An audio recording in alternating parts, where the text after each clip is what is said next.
X and Y are reagents required to convert 1-bromopropane into butanoic acid.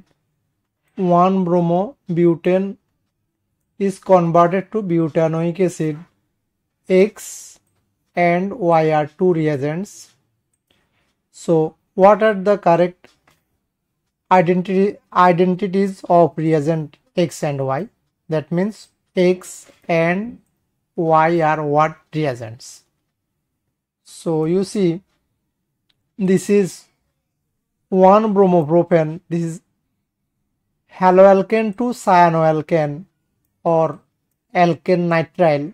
This is reagent is X will be potassium cyanide dissolved in alcohol, ethanol, potassium cyanide dissolved in ethanol, and Y nitrile compound to carboxylic acid, acid hydrolysis. So if CN group is acid hydrolyzed, it converted to COOH group, carboxyl group.